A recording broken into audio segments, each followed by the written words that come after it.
¿Estamos listos? ¿Sí? Bien. La convocatoria era 15:30, pero siempre para leer las preguntas convocamos un poco antes. Así que creo que, estando las preguntas listas, podemos empezar. Vamos a arrancar con un pedido que nos hacen, una persona que dice que viene por primera vez y le gustaría saber específicamente, con nuestras palabras, de qué se trata, y que por favor en español. ¿Debo tomarlo al pie de la letra? Porque es el único idioma que hablo fluidamente. El portugués lo hablo en un 60% de fluidez. Así que solamente en español acá damos charlas. Y entendemos que tal vez la persona está haciendo referencia a que quiere que le digan las cosas de un modo que las entienda. Y está muy bien. Uno cuando encamina sus pasos hacia algo que no tiene muy claro de qué se trata, con lo cual no entró en contacto, siempre pide que la cosa se le haga del modo más transparente posible. La cosmosofía tiene un tema con el idioma, que es el rescate del lenguaje. Y nosotros intentamos siempre estimular a las personas para que vayan rescatando el lenguaje, para que vayan rescatando el valor de las palabras, el sentido de las palabras, el significado de las palabras, el modo de interactuar con las palabras. Y a su vez, no solo buscamos incentivar eso, que la cosa tiene otro matiz más, que estamos hablando de cuestiones que muchas veces son totalmente desconocidas para quien, ¿sí?, está acercándose. Lo que sugerimos siempre, y esto lo decimos desde hace 30 años, que cuando alguien en una charla de esta naturaleza no entiende algo, no se quede rumiando ahí, mascándolo. Déjelo pasar. Manténgase atento de un modo lo suficientemente estable, con la menor fluctuancia posible. Si algo no es entendido ahora, se va a entender más tarde. No podemos saber quién está en condiciones o no de entender algo en un momento. Tratamos de ser lo más prolijo, lo más sintético, lo más armónico, lo más objetivo al definir conceptos. Pero es imposible saber si esa vara le queda a las personas en algún nivel en particular y a cada quien en qué nivel. Es imposible. Por eso lo que sugerimos para que las personas puedan aprovechar del mejor modo es, si algo no es entendido, tiene dos caminos, que son válidos los dos.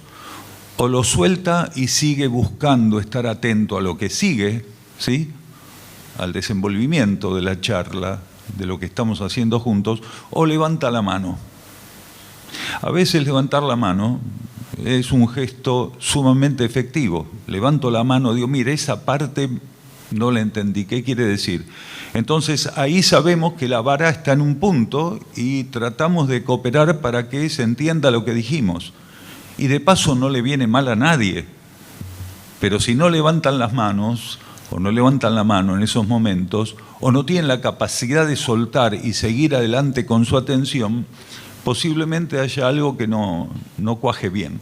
Entonces están esos dos ofrecimientos, o una sugerencia y un ofrecimiento. Sugerimos o seguir atento al hilo de la charla, o levantar la mano en el momento, no dentro de 15 minutos. A veces la gente dice, ¿cómo fue que dijo en la pregunta que hablaba de tal cosa? Ni yo sé lo que dije, porque objetivamente no lo sé. Entonces ahí tenemos que empezar a ver la madeja, si tiene o no el hilo colgando, y empezar a tirar. Entonces, si la persona quiere, que levante la mano lo más cerca del punto donde se interrumpió la captación del relato.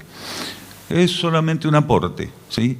Y siempre lo vamos a hacer en castellano, ¿sí? Aquí nos ponen, ¿ya es la hora? Como decíamos, convocamos 15:30. Suponemos que esto hace referencia a otra cuestión, ¿sí? Suponemos. Hay muchas personas que están percibiendo que ya es hora. que ya es la hora, que se acercan los momentos en que algunas cuestiones que en etapas anteriores podían pasar por una probabilidad o por una fantasía, hoy muchos de nosotros estamos sintiendo profundamente que algo está ocurriendo. Y algunos, en ese contexto de sentir profundamente que algo está ocurriendo, se dan cuenta que esta es la hora donde eso tenía que ocurrir y que toda hora, en definitiva, es el preámbulo de la hora siguiente, donde también es la hora. Quiere decir, estamos percibiendo cómo gradualmente, de un modo vertiginoso, estamos yendo hacia el ápice de un proceso. Sí, es la hora donde tenemos que percibir eso, es la hora de percibir. Ya no es la hora de suponer, de creer. Esta percepción de que es la hora es una vivencia muy interesante que está marcando un punto también muy interesante, fundamental. El punto donde ya no estamos para ver si creemos que alguna vez puede pasar algo. Nuestra conciencia está en alerta, está encontrando un nivel de tensión, se está preparando, incluso sin que la voluntad a veces medie para esa preparación. Nos encontramos con la vivencia de percibir que hay una urgencia planetaria, que hay urgencias sociales, planetarias, humanas, universales, y casi a veces las vemos como si fuéramos testigos de eso. De repente nuestra conciencia se pudo poner en alerta con anticipación a nuestra razón que nos traiciona continuamente. Entonces, es la hora de percibir, es la hora de no desperdiciar más energía, es la hora de no perder tiempo hablando de hora.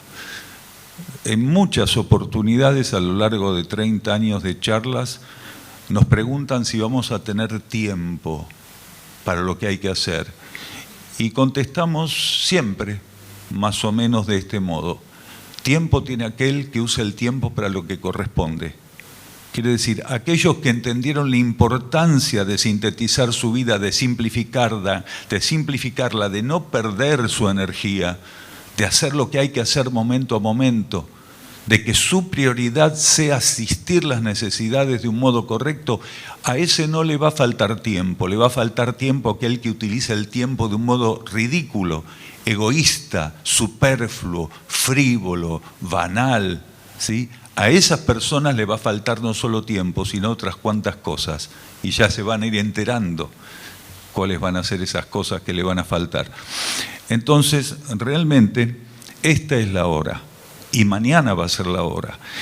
Y tenemos hoy, mañana y pasado, y si después de pasado existe otro pasado, tenemos que estar atentos, renovando continuamente nuestra atención, nuestros votos, nuestra entrega, ¿sí? Aquel que hoy entienda adecuadamente cuál es esta hora, va a poder prepararse para la hora de mañana. Y si hay una hora después de mañana, también va a poder prepararse para la hora que está después de mañana.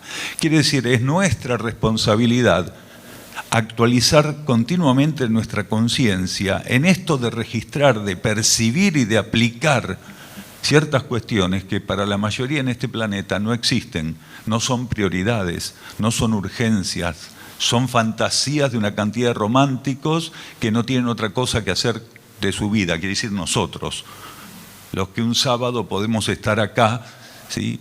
Poniendo nuestra conciencia para sintonizar aspectos de la realidad, de la verdad, de la energía que la mayoría no quiere sintonizar porque resulta incómodo para ellos, ¿sí? Muy incómodo.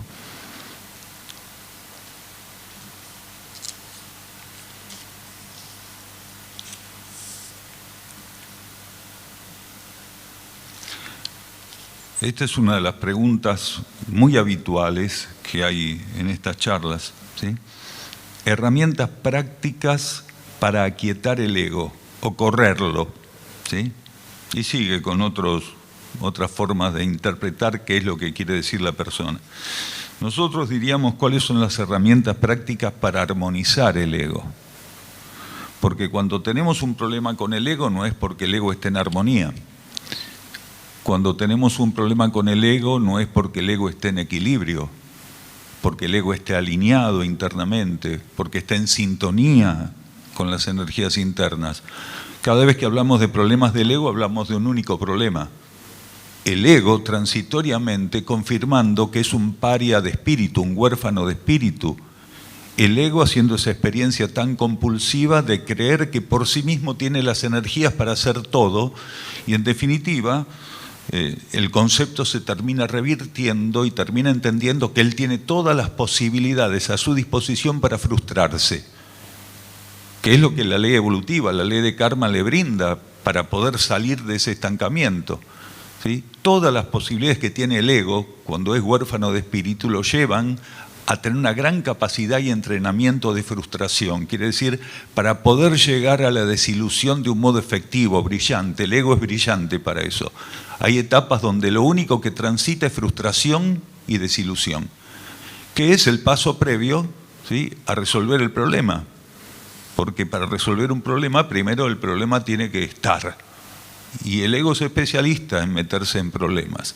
Entonces, esta cuestión de entender que lo que tenemos que hacer es armonizar el ego, es primero entender que el ego no es algo que no sabemos qué es y cómo lo manejo. El ego soy yo. Esto que está hablando acá es el ego. Quiere decir, me tengo que hacer cargo que lo que estoy preguntando es cómo hago para lidiar conmigo. ¿Cómo puedo lidiar conmigo? El ego le puede echar la culpa a la mente, no, porque mi mente, a su centro emocional, no, porque mi cuerpo emocional, sí, incluso el cuerpo físico, no, pues mi cuerpo físico es un desastre, siempre con problemas. No. A ver, el ego recibe de un modo absolutamente perfecto e inteligente una herramienta valiosísima que es la entidad de la personalidad. ¿Qué quiere decir la entidad de la personalidad? ¿Sí? Una entidad, precisamente, que está conformada por mente, centro emocional, ¿sí?, y un cuerpo etérico físico concreto. Y él tiene que aprender a ver qué hace con eso. Entonces no le puede echar la culpa a su mente, no le puede echar la culpa a su centro emocional, a sus emociones, no le puede echar la culpa a lo que el cuerpo físico le presenta, sino que él tiene que ver qué hizo para que su personalidad no haya llegado a ese estado.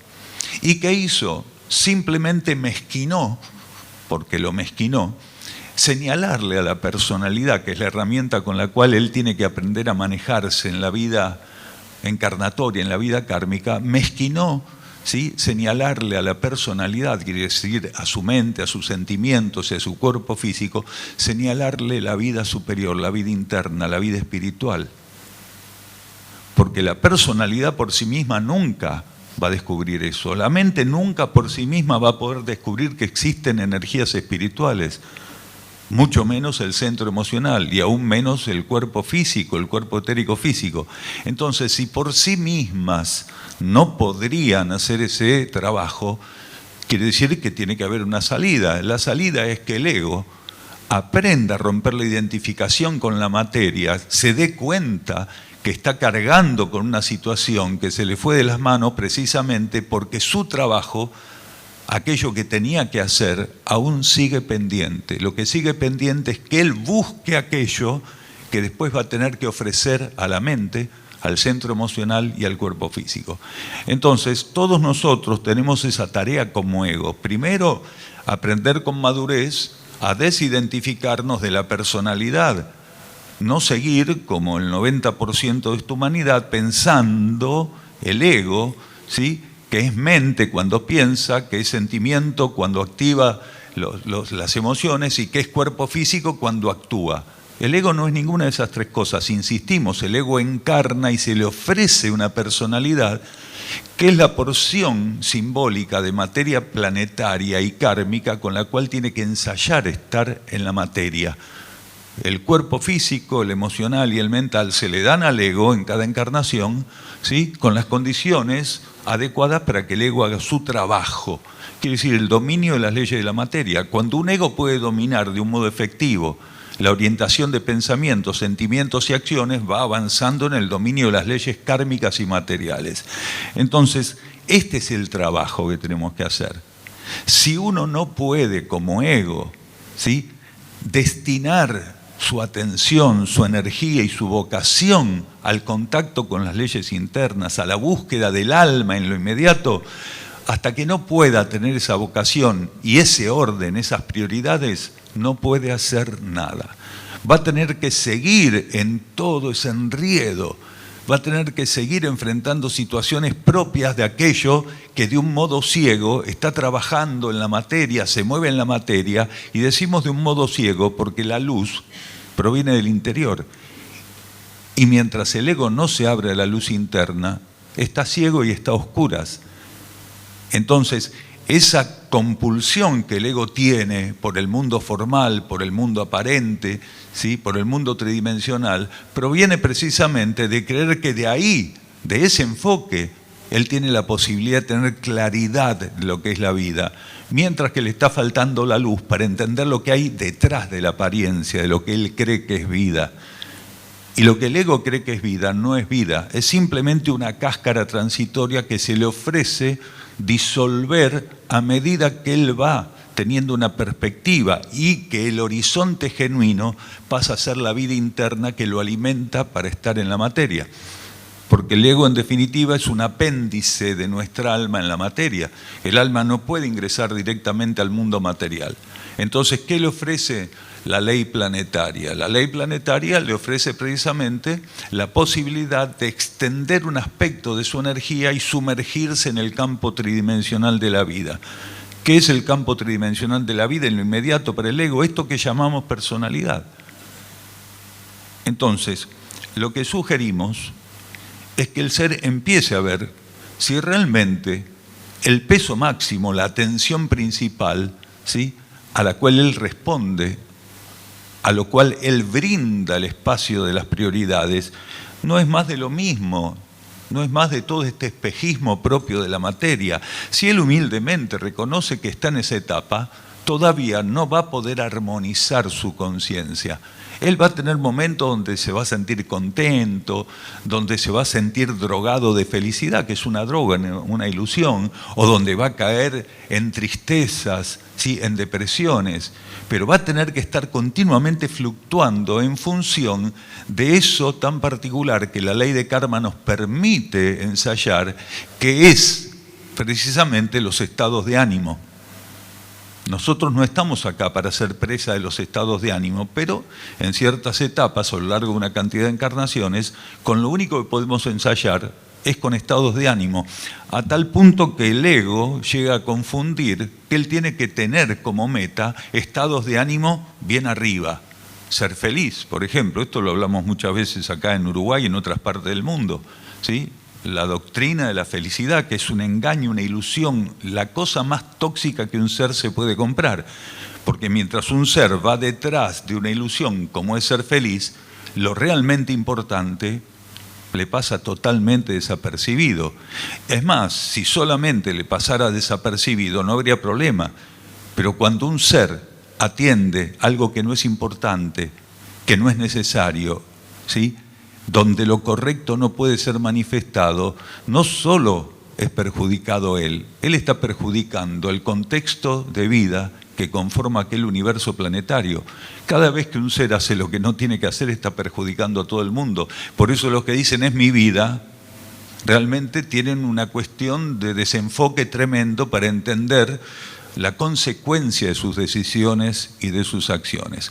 Entonces, cerrando, si alguno de nosotros quisiera hacer realmente un trabajo de armonización de su ego, ponga a trabajar eso que usted es, ese ego, en la búsqueda, en la sintonía, en la alineación con su propia fuente interna de vida.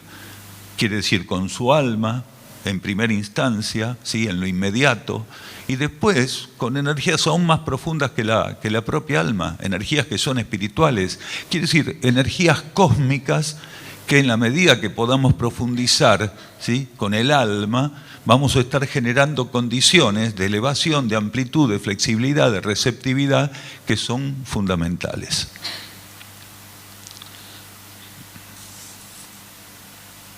También acá nos preguntan, desde nuestra visión, ¿cuál es la diferencia entre espíritu y alma? Es interesante porque recién estábamos hablando, no sé por qué, me muevo un poco y ¡boom! ¿Hace esto el sonido o me parece a mí? ¿No? Bien, entonces, un efecto de rebote. Esta cuestión de la diferencia entre alma y espíritu, ¿sí?, es muy interesante porque hay personas que lo toman como sinónimos y no lo son.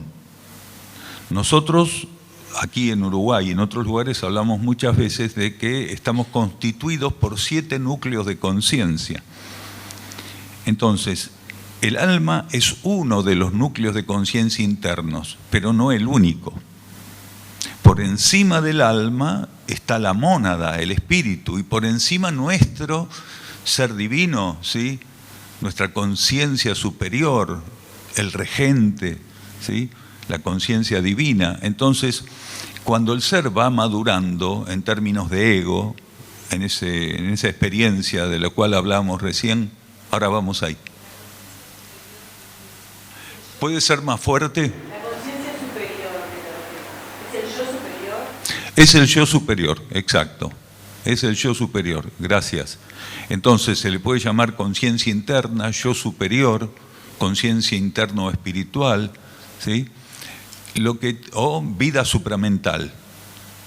Porque nosotros tenemos 3 núcleos de conciencia, ¿sí?, el quinto, sexto y séptimo de nuestra constitución, los 3 núcleos inferiores de conciencia que están bajo ley de karma, y tenemos núcleos supramentales de conciencia que son lo que vos acabas de definir como yo superior, ¿sí?, conciencia espiritual, cosmos interno, ¿sí?, ser interno, instructor interno.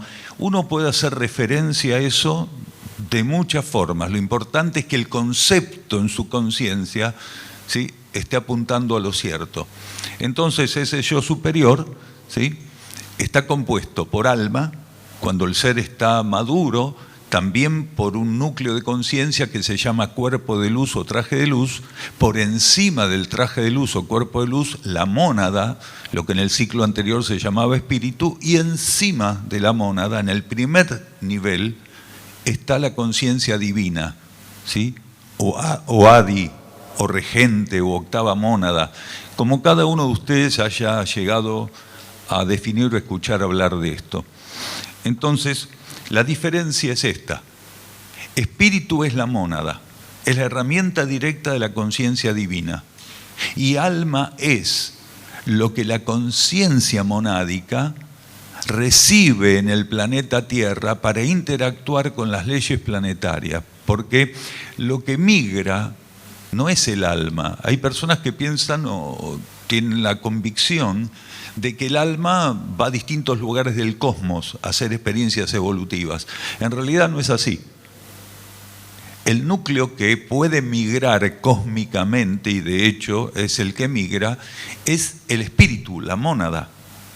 Y en el caso de que la mónada llegue a un contexto sistémico, un sistema solar o a un planeta, y esté contemplado en ese planeta para las necesidades monádicas y del grupo de conciencias que está haciendo la experiencia evolutiva, que tenga que recibir la posibilidad de operar con un alma, entonces las leyes planetarias le otorgan un alma. En nuestro planeta, por ejemplo, en el reino humano, las mónadas reciben un alma para operar, que es un núcleo sobreespecializado. Quiere decir, solamente puede actuar en la Tierra, porque tiene condiciones tan específicas que no puede ser migrada a ningún otro campo, mientras que la mónada sí puede. Entonces, las mónadas nuestras llegaron acá al planeta Tierra, que recibieron almas. Almas que responden en su condición anímica, causal, a las leyes planetarias y a las leyes cósmicas que la mónada tiene que ensayar. Quiere decir, es una herramienta muy interesante el alma, porque sin ella la mónada no puede entablar contacto con los niveles inferiores de ese planeta. Es el fusible. La mónada tiene al alma a nivel planetario y el alma tiene, a través del ego, la personalidad. Como el alma no puede ingresar directamente a la materia, ¿qué hace? La ley planetaria le permite que fluya del centro de conciencia causal un brazo, una extensión, energía reencarnante, el ego, nosotros. en definitiva, que estamos acá haciendo experiencias que, aunque no lo percibamos, se canalizan, se sintetizan en el ego y luego se transfieren al alma. Entonces el alma absorbe las experiencias egoicas, ¿sí? Las adapta en un código vibratorio, las guarda, las archiva, dispone de ellas y al mismo tiempo las transfiere, ¿sí? En ceremonias graduales. ¿A quién? A la mónada, que es la que vino a este planeta para ensayar con las leyes planetarias. ¿Alguna duda eso? ¿Alguna cosa más? Sí. El alma es terrestre, la mónada no. Por eso decíamos que el alma está sobreespecializada. El alma se le otorga a la Tierra al mónada.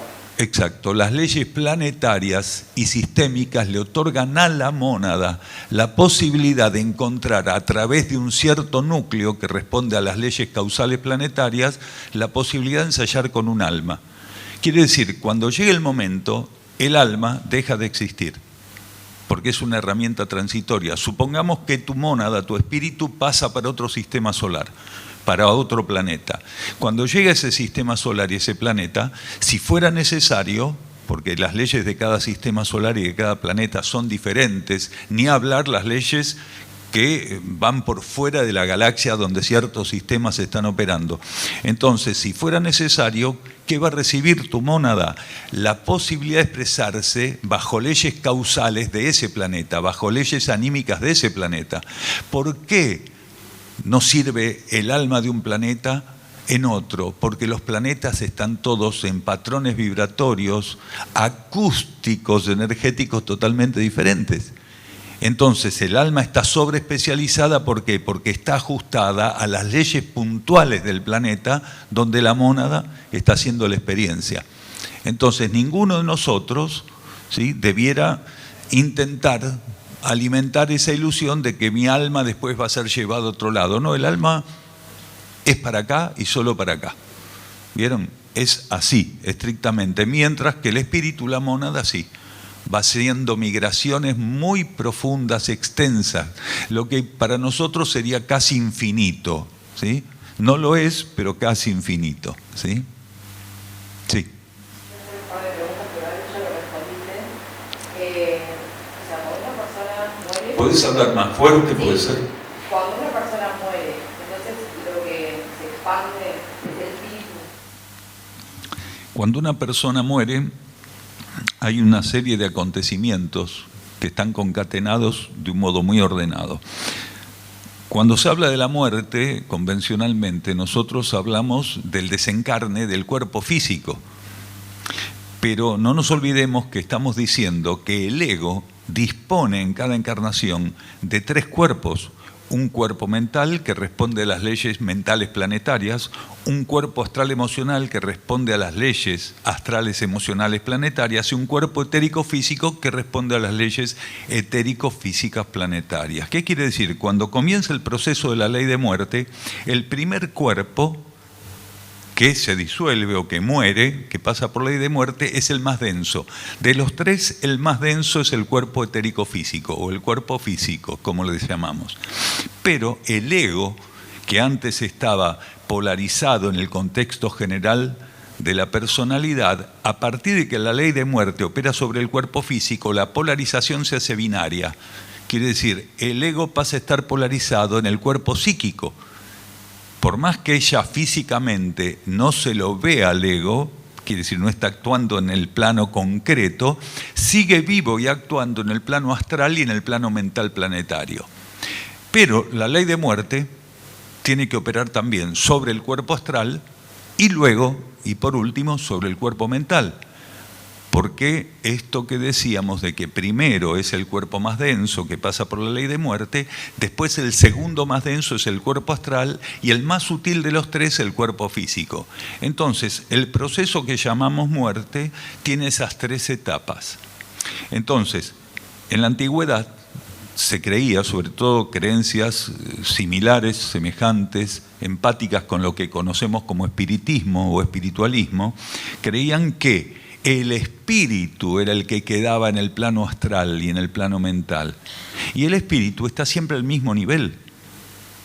El que sí siempre estuvo en el plano astral y en el plano mental, aparte del cuerpo físico que desencarnó, ¿quién es? El ego.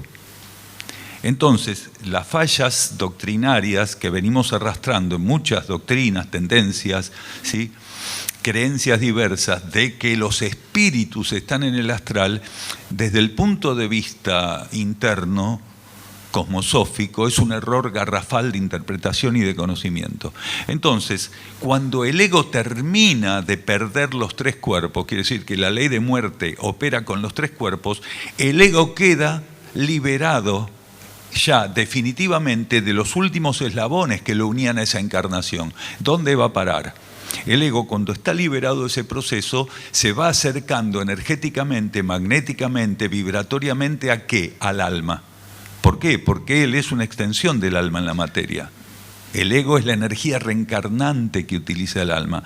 Entonces, dependiendo del grado de despertar evolutivo que tenga el alma, el grado de despertar, del mismo modo, el reflejo de despertar que el ego ya acuse, entonces él se sumerge más o menos en el aura anímica, quiere decir en el espectro de energía que rodea al alma, al cuerpo causal. Entonces, según la ley evolutiva, cuando él termina de disolver esos cuerpos, se sumerge en ese campo de energía. ¿Hasta dónde? Hasta donde evolutivamente él llegó. Entonces hay una relación evolutiva entre alma y ego que hacen que cuando se desencarna, el ego profundice el contacto dentro del campo de energía del alma hasta un cierto punto. Cuanto más evolución tiene el alma y más evolución tiene el ego, en cada desencarne el ego se acerca más al eje vibratorio existencial del alma.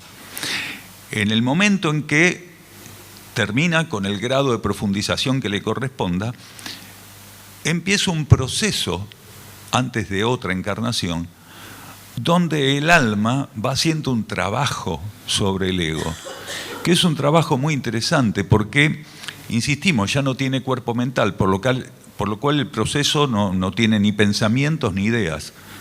No tiene cuerpo astral, por lo cual no hay sentimientos, no tiene cuerpo físico, quiere decir, la acción del alma sobre el ego no tiene que ver con acciones concretas. Entonces, ¿cómo es eso? Entre ego y alma, cuando el ego ya está liberado de la personalidad, existe un código vibratorio que a medida que tanto alma como ego van evolucionando, ese código se hace más profundo. Hoy hablamos del lenguaje, de rescatar el lenguaje, de usar correctamente el lenguaje de un modo efectivo, evolutivo. Bien, aquí ocurre lo mismo. Más evolución tiene el alma, más evolución tiene el ego en cada desencarne. El intercambio de códigos y de patrones vibratorios es más profundo. Al punto tal que cuando el ego y el alma llegan a cierto nivel evolutivo, el alma le ofrece en una ceremonia, ¿sí?, acordes vibratorios que para el ego representan lo que él va a tener que hacer cuando retorne a la materia. Desde el punto de vista de la cosmosofía, a eso se le llama planificación interna. Quiere decir, lo que el alma le ofrece al ego y el ego acepta en una ceremonia, para cuando él vuelva a la materia tenga que hacer la tarea. Entonces, no es una cosa de me muero y después encarno. Como vemos, hay instancias interencarnatorias que son muy importantes, porque una parte de la instrucción, el ego la vive en la materia, cuando encarna, cuando recibe los vehículos de la personalidad para hacer la experiencia de sumersión, de inmersión en la materia, pero hay espacios interencarnatorios que son tan ricos en instrucción y en preparación como lo es para el ego estar en la materia. Es más, es bilingüe, porque cuando está en la materia maneja el lenguaje de las ideas, de los pensamientos, de los sentimientos, de las acciones concretas, pero cuando sale de la materia, ¿sí?, él queda libre de ese condicionamiento transitorio, porque el ego puede encarnar en cualquier nación con cualquier lenguaje. El ego no tiene lenguaje, solamente asume un lenguaje transitoriamente en base a lo que kármicamente le corresponda vivir, según en qué territorio, en qué nación, en qué cultura. Pero cuando está liberado de la materia, el único lenguaje que él puede utilizar es un código vibratorio energético, ¿sí? La receptividad, el ida y vuelta, el intercambio de energías con el alma es un gran aprendizaje, lo prepara de un modo que la materia no lo puede preparar. Entonces, el ego evoluciona y el alma evolucionan en esos periodos que podemos llamar, y esto nos surgió una vez como un símbolo en una charla, podemos llamar el nado del delfín. Quiere decir, cuando el ser salta hacia afuera, el delfín salta hacia afuera, ¿sí? Está en el mundo externo encarnado, pero inevitablemente tiene que volver a caer y sumergirse. Cuando el ego está sumergido, quiere decir, cuando el delfín se sumerge, también está viviendo y está aprendiendo. El delfín aprende tanto cuando salta fuera del agua como cuando vuelve a sumergirse. El ego tiene el mismo tipo de proceso evolutivo. Ya sea que esté encarnado o desencarnado, él está en continuo aprendizaje, en continua evolución, en continuo proceso de expansión y de amplitud. Entonces, no sé si va por ahí. ¿Sí? Bien. Fuerte, por favor. Tú dices que eso percibe el espíritu, alma y ego. El ego experimentando en este plano, pero a la misma vez la mola, o sea, el espíritu, también está experimentando en el nivel que se encuentra. ¿Puede energías del espíritu canalizadas a través del alma arrastrar al ego y elevarlo, sacarlo de ese pantano que se encuentra? En realidad, como los universos de que formamos parte son universos jerárquicos, todo estímulo que un ser recibe, que puede o no aprovechar, proviene de lo superior. Quiere decir, la mónada está continuamente recibiendo energías a través del regente, ¿sí? Que son energías cósmicas que el regente habilita, adapta y los pasa a la mónada.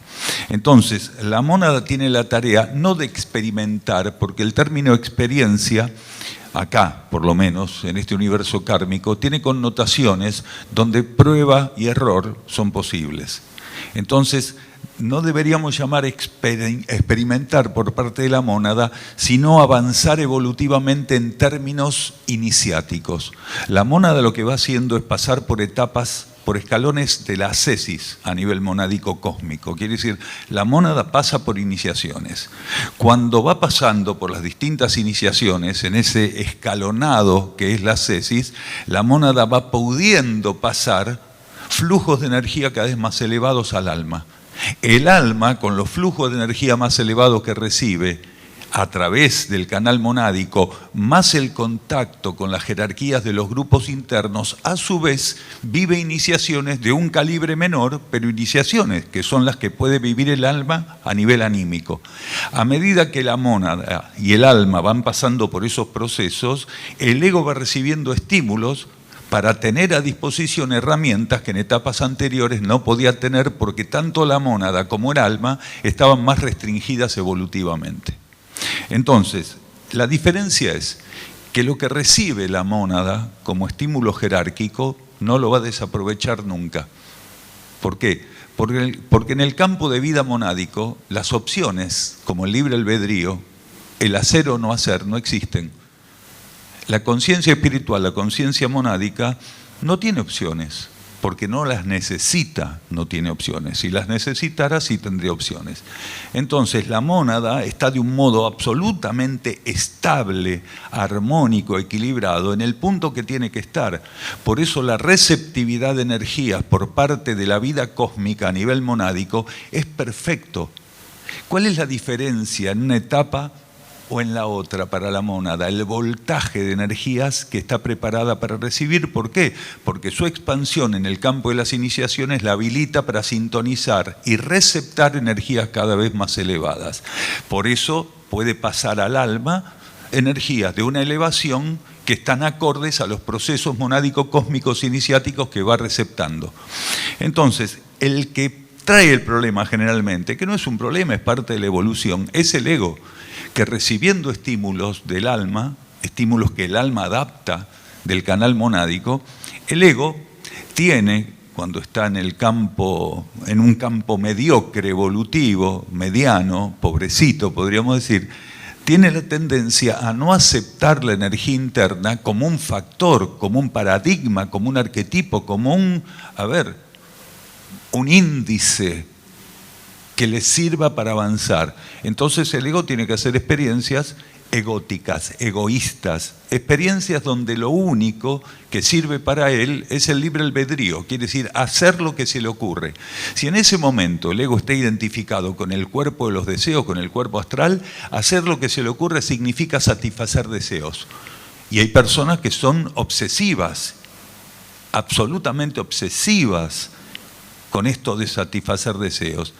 Entonces, lo que ocurre con el ego es que irrumpe, ¿sí? Rompe, interfiere ese patrón armónico que tanto la mónada como el alma viven en relación a la expansión sin desvíos, porque los desvíos se ensayan precisamente en el campo egoico, en el campo de la personalidad, y está muy bien que sea ahí, porque si ocurriera en niveles que son supramentales, la evolución sería imposible. Entonces, el trabajo evolutivo de la mónada y del alma es lograr, mediante estímulos que nunca van a incurrir en la sobreestimulación, que generaría directamente una interferencia, la disolución del ego. El ego no puede ser sobreestimulado. El ego recibe un estímulo del alma. El alma tiene la capacidad de percibir cuándo puede volver a ofrecer un estímulo. No es que el ego no obedece y el alma le tira otro y otro, porque la mata, lo mata al ego. Quiere decir, la sobreestimulación termina anulando el núcleo egoico. Y el alma no puede hacer eso. Sí. ¿Perdón?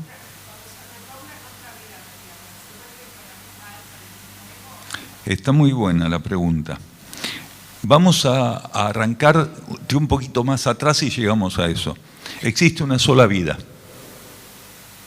Porque si lo que el ser hace es reencarnar, la reencarnación lo que hace es permitir que un núcleo de conciencia, ¿sí?, que no caduca, que es perenne, como en este caso el alma en el planeta, lo único que va a encontrar es una multiplicidad de personalidades para ir haciendo experiencias diversas en la materia, pero el alma es la misma, por lo cual no hay varias vidas. Hay un aspecto en cada encarnación, lo que hace el ego es volver a la materia, el alma sigue siendo la misma, el ego sigue siendo el mismo, y volvemos al salto del delfín. ¿El delfín deja de ser delfín cuando salta fuera del agua? Cuando se sumerge, ¿es el mismo delfín? Bien, entonces hay una única vida. ¿Cómo? Exacto. Condiciones totalmente diferentes, porque las condiciones de las leyes internas son diferentes a las condiciones de las leyes externas, tridimensionales o kármicas. Entonces, la conciencia es siempre la misma. Lo que va recibiendo son condiciones diferentes para ir ganando terreno evolutivamente con esas condiciones. Entonces, el alma es la misma, el ego es el mismo. ¿Hasta cuándo? Hasta cuando la mónada, habiendo terminado todo el ciclo en ese planeta, pasa a otro planeta, donde ya no va a recibir la posibilidad de ir con esta alma que estuvo acá y llevársela a otro planeta. Y como la mónada no tiene apego, le dice, nos vemos. ¿Sí? Entonces, ¿qué ocurre? Llega al otro planeta. Si es necesario, en el otro planeta, las leyes solares planetarias le permiten manifestar la energía monádica a través de un núcleo extensivo que es el alma que ese planeta le permite y necesita. Y automáticamente esa nueva alma, que va a ser expresión luego de la migración monádica, va a tener, si así es necesario, un ego con las características que ese planeta requiere para que la mónada siga haciendo experiencias a través de un alma nueva con un ego que responde a leyes específicas. No, es absorbida como energía. Una parte del alma, es muy buena la pregunta, una parte del alma vuelve al reservorio de sustancia planetaria y otra parte es absorbida en la mónada. ¿Sí?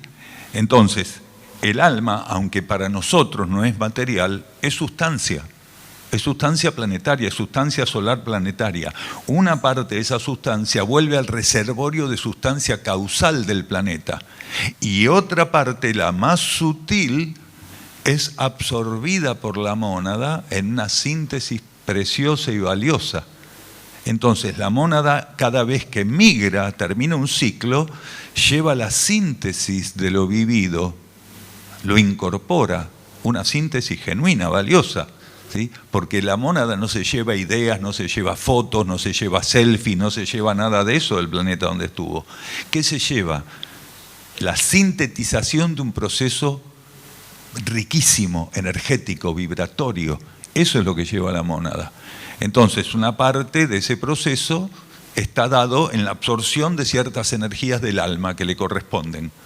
Y otra, bueno, lo va a seguir recabando en el destino cósmico donde vaya, ¿sí?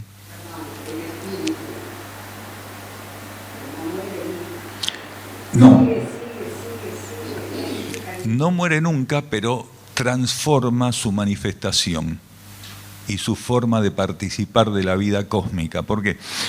Porque el espíritu tiene límites evolutivos. No hay nada que no tenga límites evolutivos, no hay nada que no pase por hitos evolutivos. Entonces, ¿qué ocurre? El espíritu va haciendo su proceso de expansión, de evolución, va haciendo experiencias cósmicas muy profundas. La mónada hace experiencias cósmicas muy profundas. Pero va a llegar un momento donde llega al techo de esas experiencias cósmicas. ¿Qué ocurre cuando llega al techo de las experiencias individuales?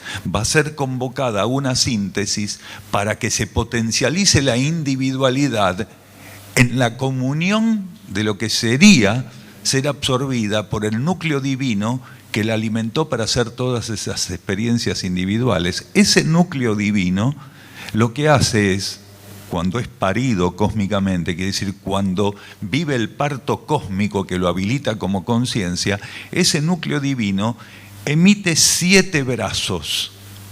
Cada uno de esos 7 brazos es un espíritu, es una mónada. Entonces el núcleo divino es uno, pero tiene 7 mónadas que son llevadas, ¿sí?, a polarizarse en el nivel espiritual cósmico, en el nivel monádico cósmico. Entonces el espíritu tiene 7 brazos, el regente tiene 7 brazos y cada uno de ellos empieza a ser conducido por jerarquías cósmicas para polarizarse, quiere decir para estar concentrado, estar presente y participar de distintos campos de vida monádico cósmica a lo largo de lo que fuera necesario, porque el cosmos es infinito. Entonces, lo que tenemos que tener en cuenta es que esos 7 espíritus no van todos a un mismo planeta, porque no tendría sentido. La conciencia divina es una, el regente es uno, pero de esos 7 brazos, ¿sí?, que surgen estos 7 núcleos de conciencia espirituales monádicos, cada uno de esos 7 brazos va siendo acompañado evolutivamente por jerarquías para contactar áreas del cosmos diferentes, porque en esa diferenciación, en esa multiplicidad de estados vibratorios, es donde va a recabar la riqueza simultáneamente. No tendría sentido que el regente coloque todos esos 7 brazos en un mismo lugar, porque habría como una repetición y una falta de síntesis. Entonces, el regente lleva esos espíritus, esas mónadas, ¿sí?, le permite a la jerarquía que las conduzca, que las polarice dónde tienen que estar, dónde empiezan el reino mineral. El primer paso que da siempre. El regente, cuando libera esas 7 mónadas, ¿sí?, las entrega a la voluntad jerárquica cósmica y las jerarquías cósmicas las van acompañando a distintos campos minerales en distintos contextos cósmicos para que empiecen a hacer su aprendizaje. A medida que cada una de esas 7 mónadas va avanzando en su aprendizaje en el reino mineral, es conducida por las leyes cósmicas y las jerarquías correspondientes a desplazar su conciencia al campo de vida superior, al vegetal. Siguen todo el proceso. Algunas terminan primero, otras después ese proceso, pero más o menos el escalafón es ese. Luego que agotaron el proceso vegetal, pasan al animal. Y es muy intenso todo eso de pasar del reino mineral al vegetal, al animal. Es todo un trabajo evolutivo, porque estamos hablando de espíritus de mónadas que están recién nacidas.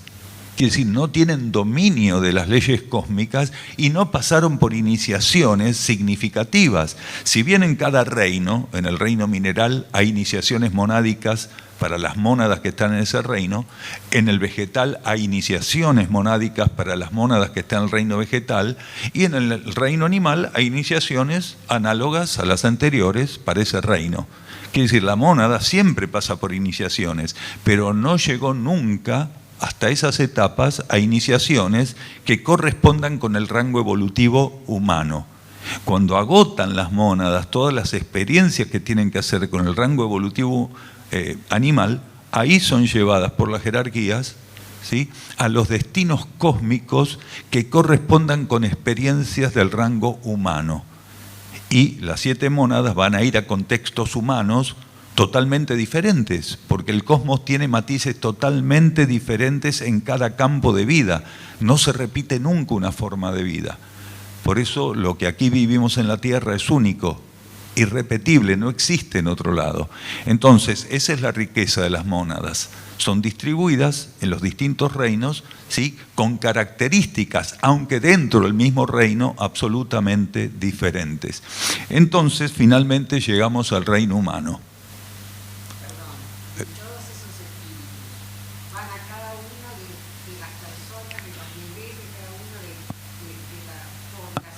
Ahí queríamos llegar, así que tenga paciencia, tenga paciencia.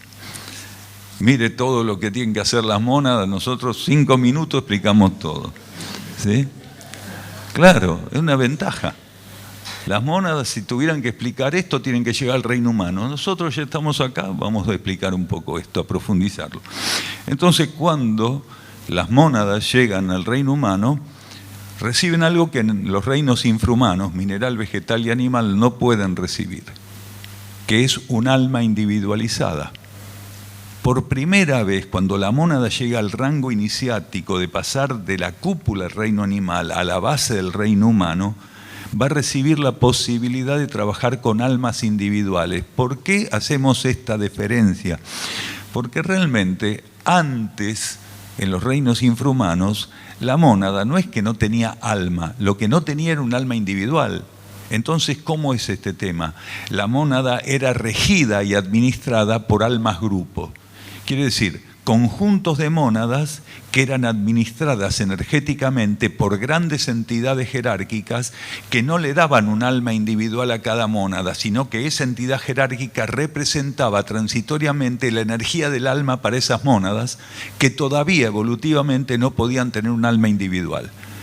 Entonces, esas almas grupo fueron las que prepararon gradualmente a las mónadas, las acompañaron en cada etapa para que finalmente, completada la evolución, ¿sí?, de los reinos infrahumanos, pudieran pasar con ese entrenamiento al reino humano y sí poder recibir un alma individual. Entonces, a partir de ahí, cada mónada, a través de ese alma individual, se manifiesta en un ego humano con el uso de los vehículos de la personalidad, quiere decir mente, emociones y cuerpo físico. Entonces, eso es importante. Cada mónada en el reino humano está representando un individuo. Cada alma está representando un individuo. Ahora, el carácter más elevado de la individualidad ni siquiera está activo en el alma. El carácter genuino y más elevado de la individualidad está presente en la mónada. La mónada representa el principio individual más elevado de la conciencia humana. Sí. La mónada es el espíritu. Arriba de la mónada hay un núcleo que se llama regente o divino. La única manera de que el alma llegue a otro planeta, a otro sistema planetario... No, el alma no va a llegar nunca. Pero hoy yo entendí por lo menos que nunca iba a llegar, pero después de lo que tú dijiste, que podía absorber la monada al alma. Claro, el alma no va a llegar nunca a otro lado que no sea la Tierra. Por eso, no puede. ¿Sí? No puede porque es incompatible, está sobreespecializado. Esa es mi duda, entonces, ¿cómo la absorbe? Porque el alma es un patrón energético, es un cuerpo, es un núcleo de conciencia, pero digamos, el lado más interesante es que es un patrón energético, un patrón vibratorio. Cuando la mónada termina de hacer todo lo que tiene que hacer en un planeta y va a ser llevada jerárquicamente a otro planeta, cierra una ceremonia. ¿Cuál es? Del patrón energético que nosotros llamamos alma, de ese núcleo de conciencia que llamamos alma, absorbe un código vibratorio, ¿sí? Lo que significa que está sintetizando toda la experiencia de esa alma. Pasa a enriquecer la conciencia monádica. Lo que la mónada no puede absorber, que es un tipo de sustancia planetaria que le fue prestada, ¿sí?, para conformar el alma, esa parte que no puede absorber es llevada nuevamente por las leyes planetarias al reservorio de sustancia causal, porque lo que llamamos alma es la conciencia causal, el cuerpo causal. Entonces, ¿de dónde sale la sustancia causal? De un contexto planetario, ¿sí?, de un nicho planetario que es el que alberga la sustancia causal planetaria. Entonces, todas las mónadas reciben, las mónadas que están en el nivel humano, reciben sustancia causal para transitoriamente construir, conformar un alma. Entonces, una parte la absorbe y otra parte la devuelve. Gracias por el préstamo. Sí. La mónada, cuando pasa por los reinos, pasa por el peligro del caso mineral. ¿Podés hablar un poco más fuerte? En el caso mineral, por ejemplo, pasa por todos los elementos de la tabla periódica, cuando pasa el vegetal, pasa por todos los tipos de plantas, después se denomina luz, o se limita. Claro. Incluso por la experiencia de un cerebro no es la misma que. Seguro, seguro.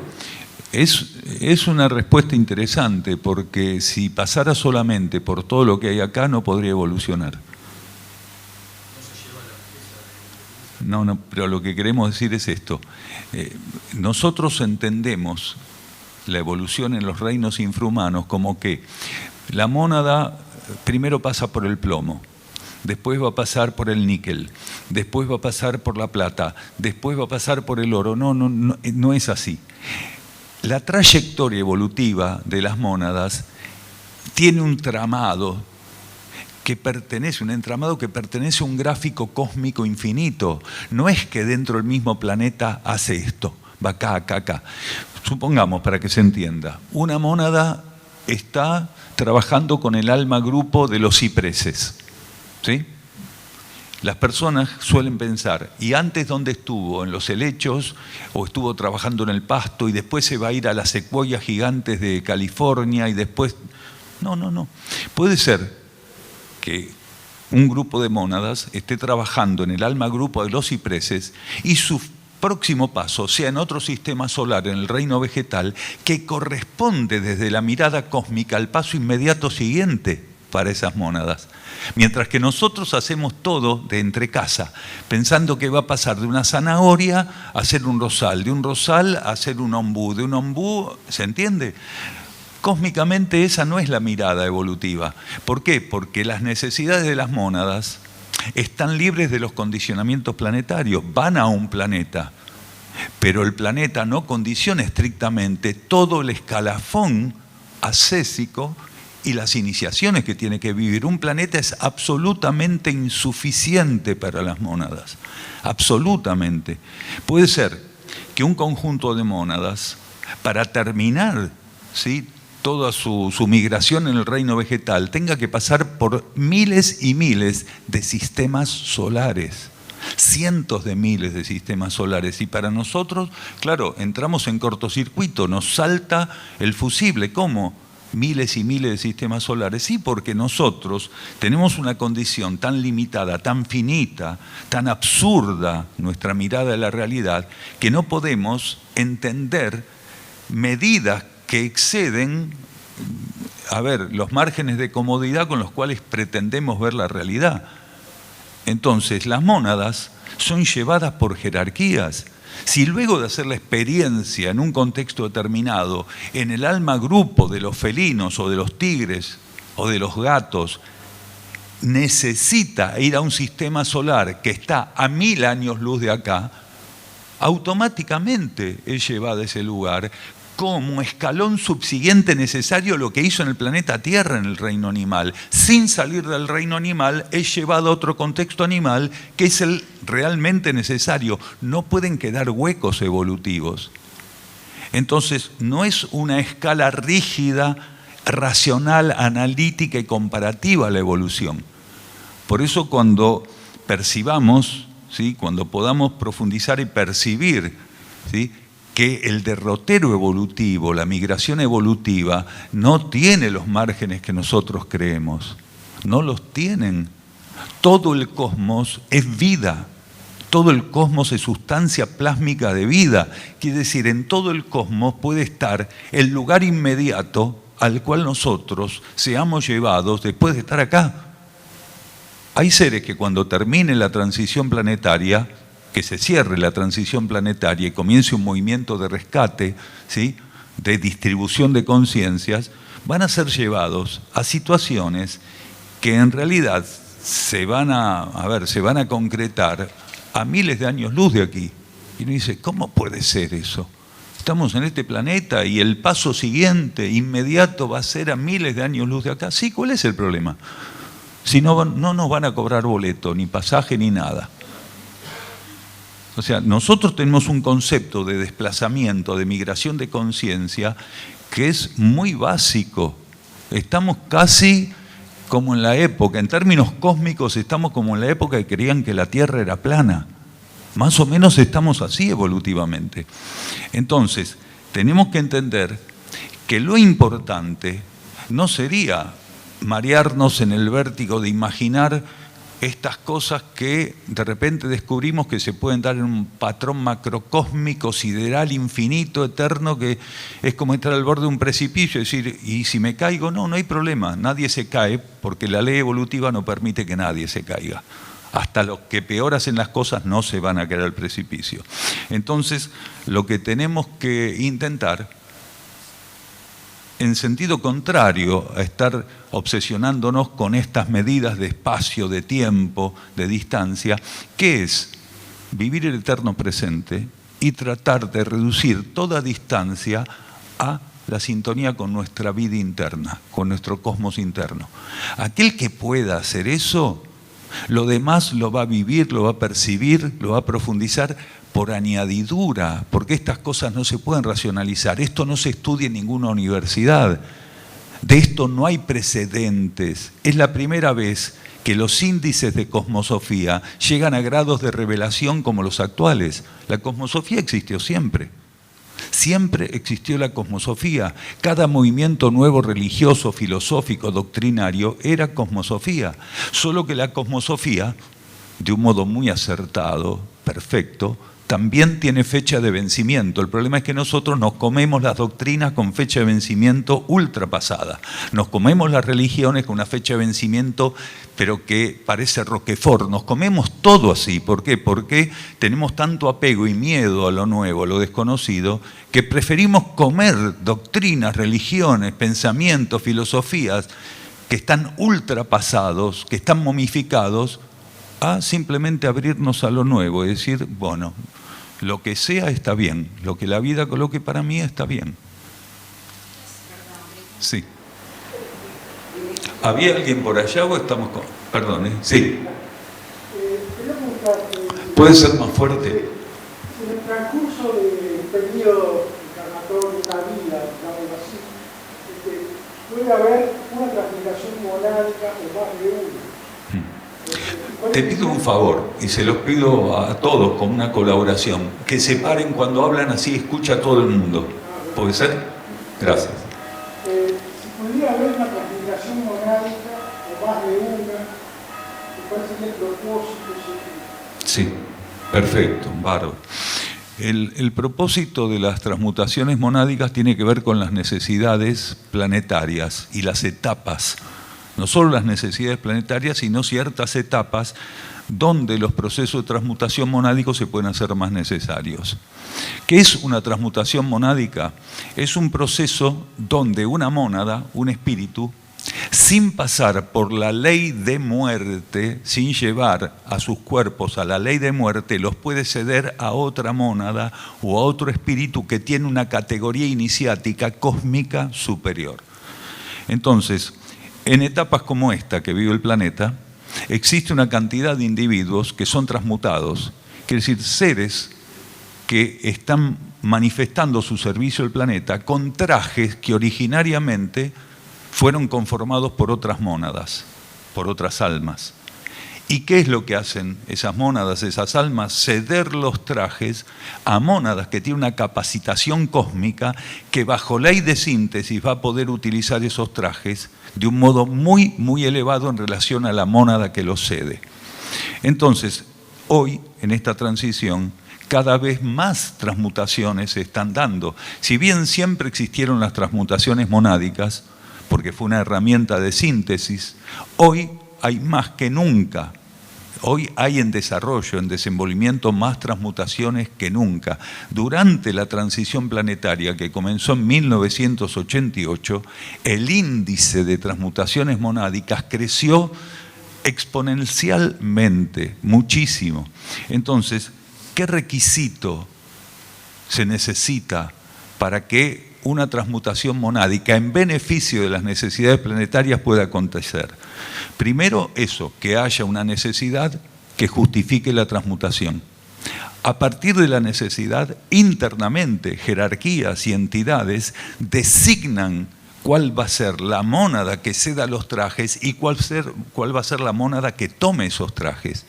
A partir de esa designación ceremonial, una mónada, ¿sí?, suelta los trajes, y para soltar los trajes tiene que tener una cierta instrucción cósmica, quiere decir, monádico cósmicamente hablando,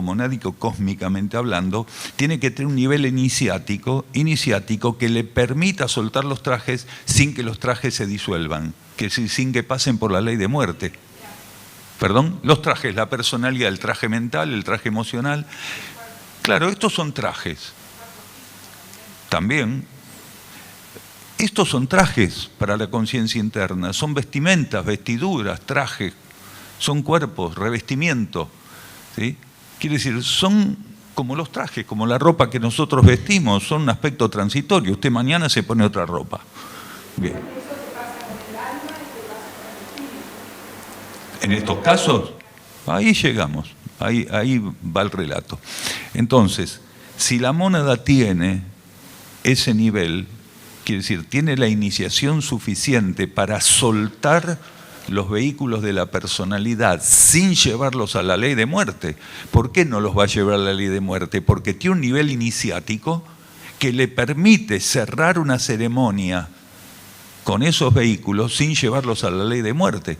Porque ¿qué es lo natural hasta un cierto nivel evolutivo?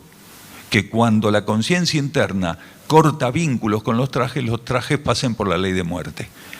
Entonces, para que no pasen por la ley de muerte esos trajes, esos vehículos, la mónada y el alma tienen que tener un nivel iniciático que le permita asumir la ceremonia de correr de la disolución esos trajes, de sacarlos de la influencia de la ley de muerte y dejarlos en un estado de receptividad para la mónada que los va a tomar.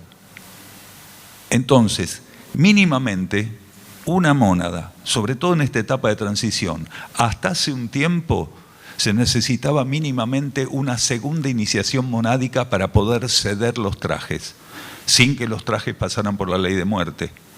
Pero actualmente, mínimamente tiene que ser una tercera iniciación. ¿Por qué? Porque la congestión planetaria, la complicación kármica planetaria no permite, con menos de una tercera iniciación, hacer el proceso de transmutación monádica. Mínimamente tiene que ser una mónada de tercera iniciación la que ofrezca esos trajes.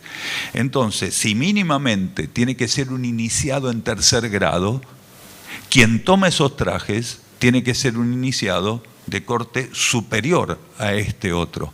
Quiere decir, mínimamente tiene que ser un iniciado de quinta, sexta, séptima iniciación terrestre de superficie, o puede ser un iniciado de niveles internos del planeta. Podría ser, por ejemplo, una mónada intraterrena, que todavía tiene más evolución que las mónadas de superficie.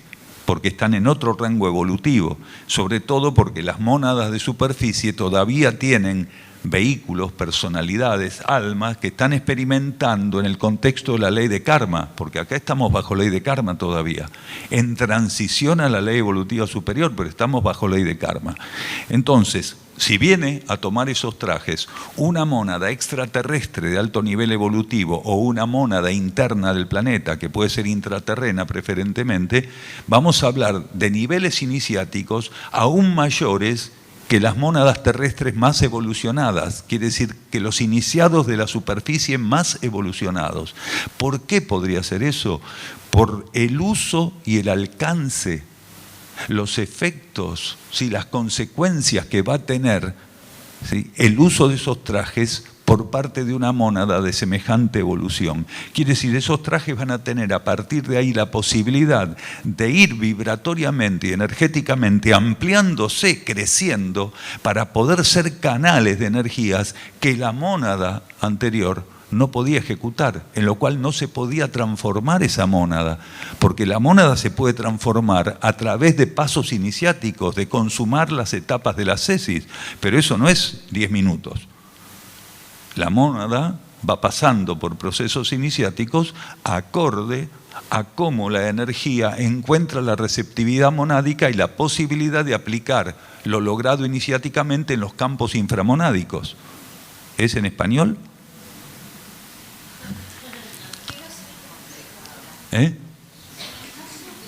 Puede ser más fuerte. Párese, por favor, y hable para las personas. Disculpe. Venga acá que le dé el micrófono. Tuve una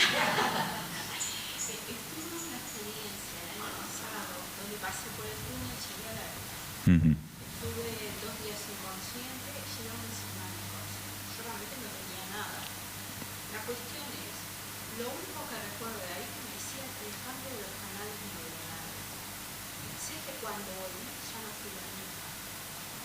No sé por qué me resuena mucho lo que estás diciendo ahora, porque a partir de ahí empecé a canalizar cantidad de información, incluso de cosas que me van a ir pasando, y mi visión del mundo cambió totalmente. ¿Es eso lo que estás hablando? ¿Ese cambio de nota? A ver, una persona puede pasar un proceso como ese que estás describiendo, de haber estado en un estado donde aparentemente podía ser que estuvieras por morir, ¿sí? Y muchos manifiestan que han visto una luz, un túnel, ¿sí? Las descripciones son semejantes, los detalles varían, pero son semejantes las descripciones.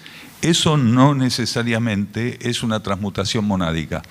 Lo que representa esa luz es el contacto con la propia vida interna, que generalmente el ego no lo vive conscientemente. Para que el ego pueda percibir el contacto con su propia vida interna, en lo inmediato con su propia alma, la luz que el ego reconoce es la propia alma, tiene que haber vivido una secuencia preparatoria, porque si no lo hubiera vivido siempre eso. Si es a partir de una cierta etapa, es porque la secuencia preparatoria, aunque no fuera consciente, aunque no hubiera diferencias aparentes, la secuencia preparatoria obró y dejó un saldo. Sobre ese saldo es que se vive esa experiencia. Entonces, cuando el ego puede entrar en contacto más conscientemente con la energía interna, podría ser que a partir de ahí también más conscientemente la vida interna lo estimule a recordar o a identificar aspectos de su planificación interna. Dicho de otro modo, lo que vos pasaste a concientizar, antes de encarnar, ya lo había ofrecido el alma, tu conciencia egoica. Solo que el proceso lo que hizo fue empezar a diluir el filtro, ¿sí?, de la ley de olvido, porque cuando nosotros encarnamos pasamos por una ley que se llama ley de olvido, porque si no sería muy fácil traicionarnos a nosotros mismos, porque si los seres pudieran recordar todo lo que ocurre antes de encarnar, la especulación que nos caracteriza como conciencias haría un desastre. Entonces los seres ingresan con la ley de olvido ahí, sobre sus espaldas, por lo cual tienen que construir una relación nueva en cada encarnación, con la vida material, con la vida emocional, con la vida mental, quiere decir, con la realidad tridimensional y todo lo que la compone. Al pasar por la ley de olvido, tiene que volver a rescatar incluso valores que las encarnaciones anteriores logró de algún modo trabajar, pero que va a tener que seguir profundizando en esta vida. ¿Sobre qué base? Sobre la base de lo subjetivo, que en algún momento empieza, ¿sí?, a conmover, empieza realmente como una ola sobre una roca, ¿sí?, a minar lo objetivo, porque nuestra conciencia cuando nace lo único que encuentra como referente es lo objetivo. Y la ley de olvido nos pone a prueba para que, por más que estemos totalmente identificados con lo objetivo, lo subjetivo empiece a aflorar y gradualmente, en la medida que cada uno pueda, según la etapa en la que se encuentre, los paradigmas, los arquetipos, empiecen a hacerse más conscientes. La percepción de una necesidad de buscar lo interno como única meta, como realmente lo que tenemos que hacer, porque ese tiene que ser nuestro ideal, nuestra meta, nuestro propósito. Así que eso es lo que pasó ahí, pero no una transmutación monádica. Perdón, ¿están por allá? Vamos a dar números, los colaboradores pueden...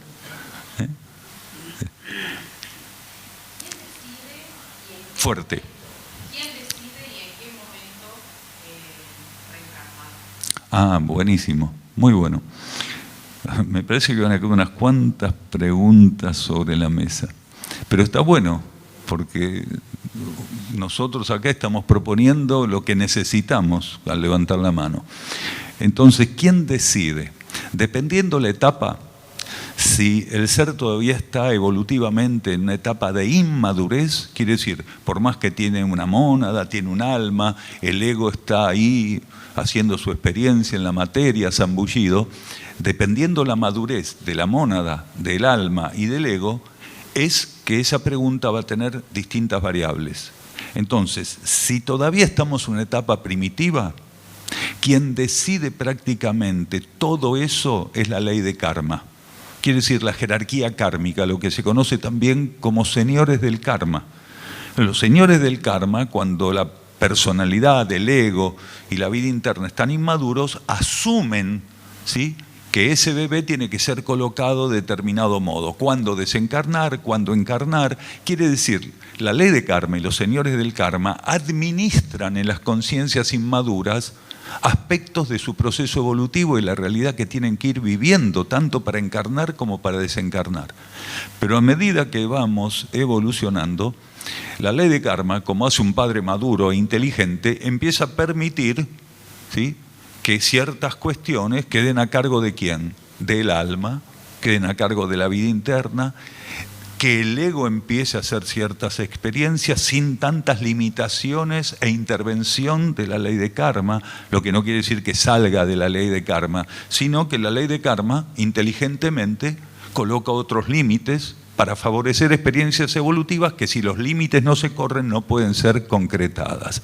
Entonces, dependiendo del proceso evolutivo del ser, es que nos vamos a encontrar con respuestas diferentes, hasta que la conciencia llega a un grado de madurez suficiente donde la ley de karma lo que le brinda al alma, a la mónada, ¿qué es? Escenografía. Dice, usted maneje la situación, la escenografía se la pongo yo. Entonces, el alma empieza a manejar situaciones que antes por inmadurez evolutiva en otras encarnaciones no podía, y la ley de karma, en su inteligencia absoluta de las necesidades, va colocándole la escenografía. ¿Para qué? Para que el alma pueda llevar al ego a situaciones de prueba y a experiencias que sin esa escenografía no podría. Entonces, en una etapa pone todo la ley de karma, y en otra etapa va cediendo terreno, hasta que llegue a ese punto. Entonces, una conciencia tiene que entender que aceptar lo que la vida coloca es el único camino, y es la sabiduría de entender cómo es el camino. Porque si no aceptamos lo que la vida coloca, no estamos aceptando lo que el alma y la mónada proponen, y no estamos aceptando la escenografía que pone la ley de karma. Quiere decir, estamos rechazando mucho más de lo que creemos. Cuando un ser quiere hacer su capricho, su libre arbitrio, su voluntad, renunciando a lo que la evidencia de la energía está mostrando, la interferencia en la cual se está metiendo, que se propina a sí mismo y que impone ese universo, es muy grande. Cada vez que yo rechazo lo que la escenografía kármica me propone, estoy rechazando la circulación de energía en ese planeta, bajo las condiciones que sea.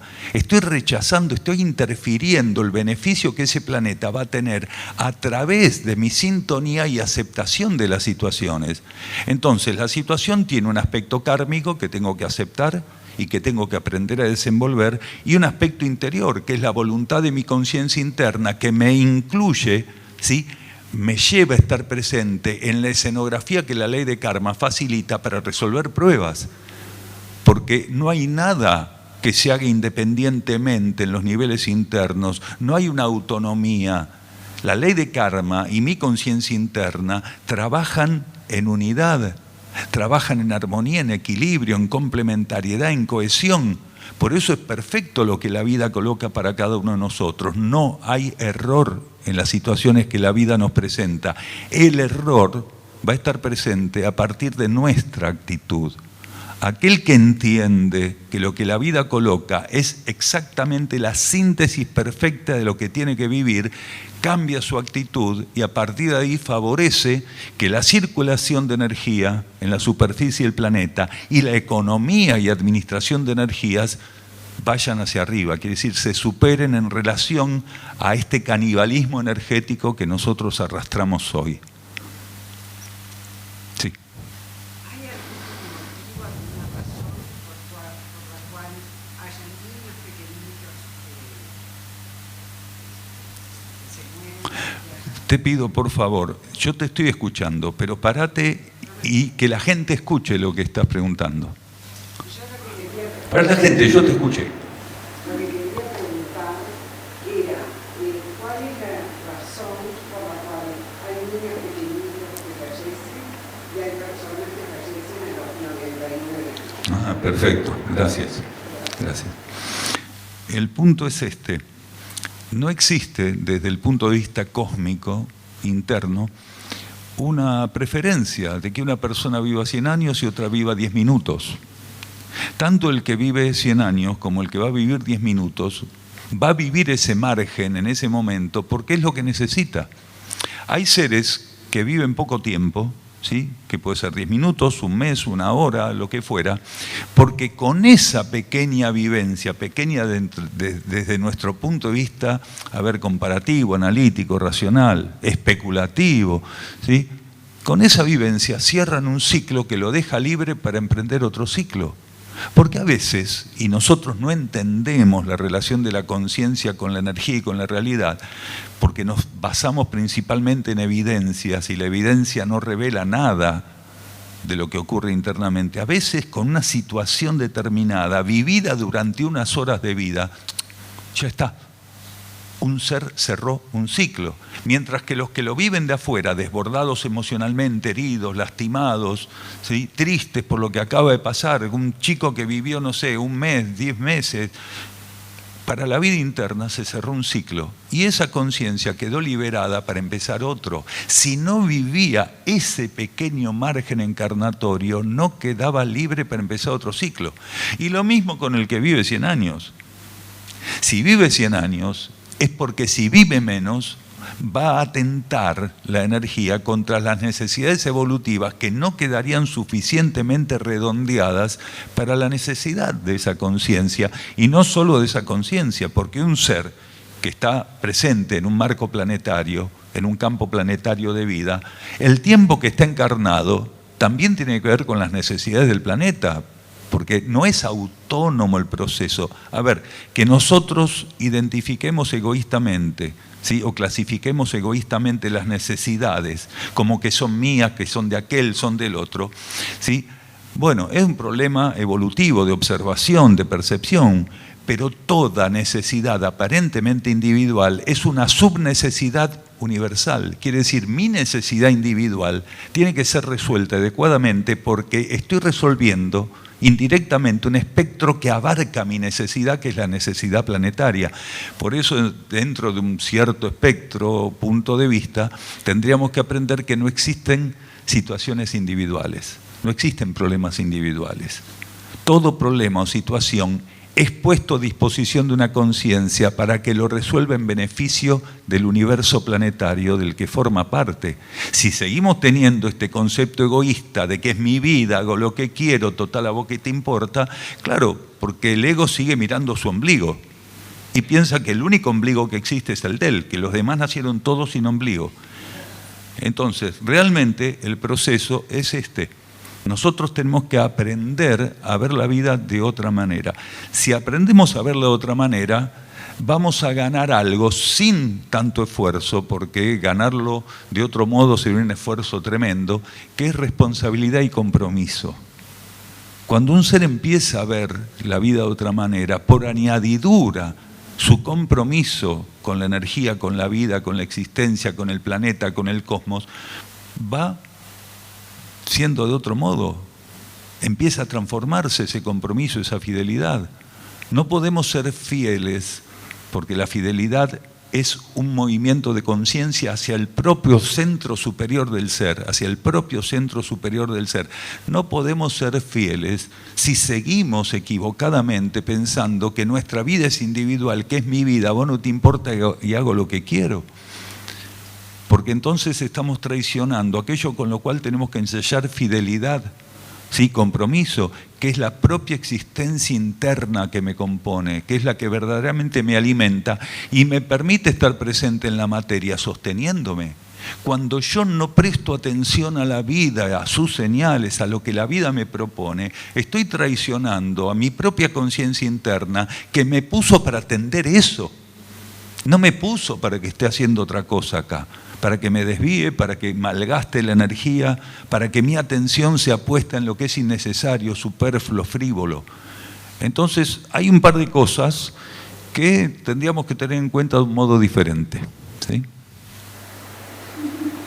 Sí, no. Pregunte todo lo que quiera. Yo tengo que cumplir con el horario de trabajo igual, así que...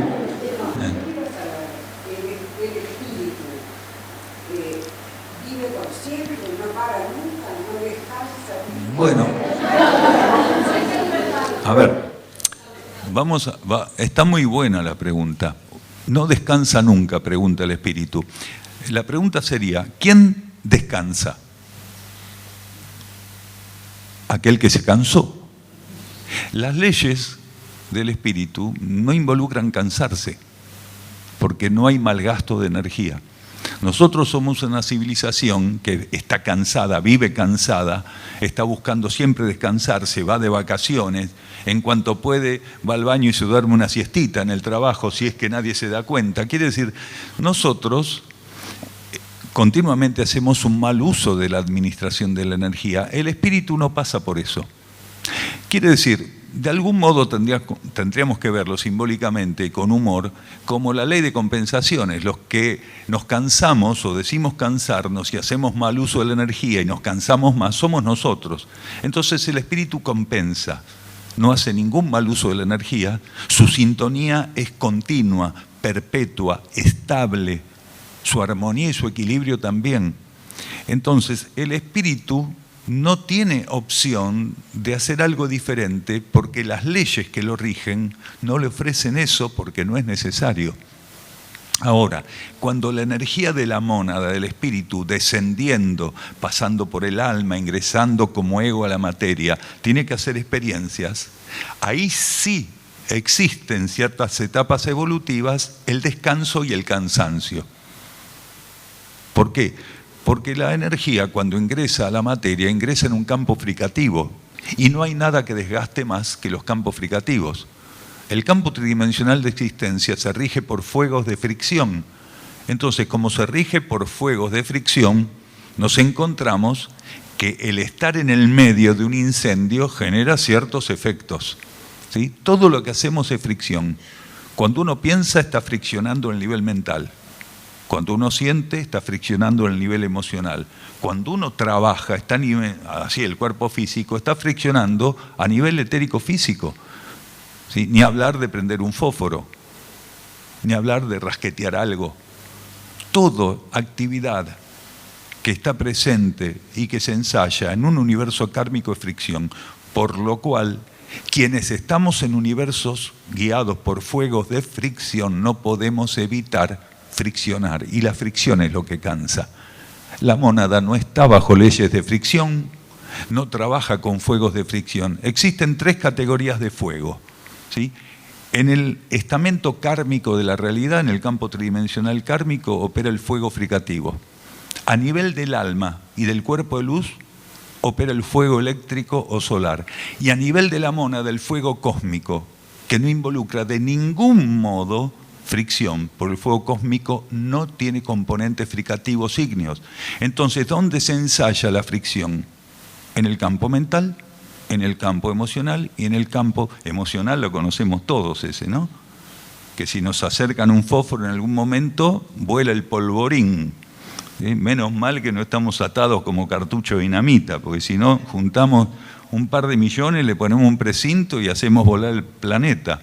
¿Sí? Entonces, en el cuerpo etérico físico, en las acciones físicas, ahí está la fricción. Por eso la mónada no se cansa.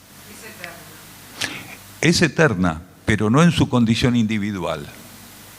¿Por qué? El trabajo individual de la mónada se agota cuando ella, llegando a un nivel determinado evolutivo, quiere decir el techo evolutivo, ella y sus 6 hermanas, quiere decir las 7 hijas del regente, los 7 brazos del regente, cuando son absorbidos por el regente, porque el regente los libera para hacer experiencias en su nombre y luego los absorbe cuando todas y cada una hicieron esas experiencias. Las absorbe en una experiencia simultánea, en una ceremonia simultánea de absorción. Cuando el regente absorbe las 7 mónadas, pasa por un proceso iniciático y se transforma en avatar en primer grado, que es el primer grado de iniciación de un regente cuando reabsorbió las 7 energías que había liberado. Entonces, en ese momento, la mónada deja su trayectoria individual y se suma en complementariedad y se suma a un movimiento profundo, cósmico y estable de sinergia.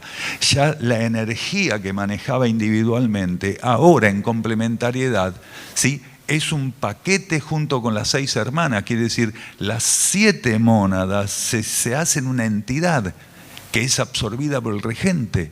Quiere decir, no dejan de existir como tales, pero terminó su trayectoria y experiencia individual en solitario. En solitario es una forma simbólica, porque la mónada siempre está haciendo sus experiencias, no importa si en el reino mineral, vegetal, animal, humano, espiritual, monádico, divino, cósmico, logoico, siempre está haciendo las experiencias en el aura jerárquica con la cual tiene que interactuar y que está en mudanza continua a lo largo de su evolución. Pero por primera vez va a ser absorbida, va a volver al seno del regente, y el regente, con toda la experiencia que recabaron las 7 mónadas, él se octava porque absorbe toda esa experiencia complementaria y la lleva a un grado de unicidad donde las mónadas sacrifican, entre comillas, para que lo entendamos, su trayectoria individual y pasan a conformar un núcleo de sinergia superior en un grado logoico iniciático que antes era inaccesible para ellas y para el regente mismo. ¿Para qué? Es que volver tendría que tener un sentido, si ya hicieron toda la experiencia evolutiva. Digamos. Y para eso, no, pero la humanidad tiene todo su espíritu. Estamos hablando de mónadas que llegaron a un nivel evolutivo, pero no de todas las mónadas. La humanidad nunca deja de tener mónadas. O sea, estamos hablando de seres humanos que llegaron, humanos o no humanos, porque las mónadas pertenecen a otros reinos también, que llegan a un nivel evolutivo. Ahora vamos ahí, ¿sí? Que llegan a un nivel evolutivo. Entonces, la humanidad nunca va a quedar desabastecida de mónadas, porque la humanidad, precisamente, son mónadas encarnadas. Unas llegan a un punto evolutivo antes que otras, porque continuamente en el cosmos la matriz cósmica está pariendo regentes y los regentes continuamente están pariendo mónadas. Es un ciclo interminable, infinito, eterno, perfecto. Entonces no nos vamos a quedar desabastecidos de mónadas nunca. Sí. ¿Podemos hablar de podés repetirle a las personas. Dale.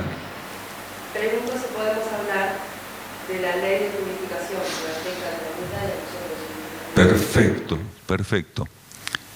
Ya empezamos mal. Viene con tirón de oreja. No nos afecta, al contrario. La ley de purificación coopera con nosotros. Si afecta, quiere decir que nos involucra, está bien, pues son formas de decirlo. Entonces, la ley de purificación es un aspecto de la ley cósmica, de la energía cósmica, que tiene como cometido, según donde encontremos el proceso purificatorio, tiene como cometido retirar lo inservible. Si no existiera la ley de purificación, la evolución prácticamente no podría existir. ¿Por qué? Porque en cada etapa evolutiva lo que era útil en una etapa pasa a ser inútil en la otra, tanto macrocósmicamente como microcósmicamente. Quiere decir, tanto en un planeta o en un sistema solar como en una partícula, un individuo. Si de mi vida la ley de purificación no retira lo inservible, llega un momento que colapso. Porque es muy escaso el margen que tiene un ser, evolutivamente hablando, de seguir avanzando si lo que no sirve no es retirado. Lo mismo un planeta. A ver, todo tiene un tope, todo tiene un límite. La ley de purificación simplemente lo que hace es colaborar para que algo que está sobrecargado de lo inservible pase a alivianarse, a descongestionarse. ¿Para qué? Para generar condiciones evolutivas consecuentes. Si no retiro lo que no sirve, no puedo abrazar lo que sirve para la nueva etapa. Entonces, microcósmicamente pasa en cada uno de nosotros.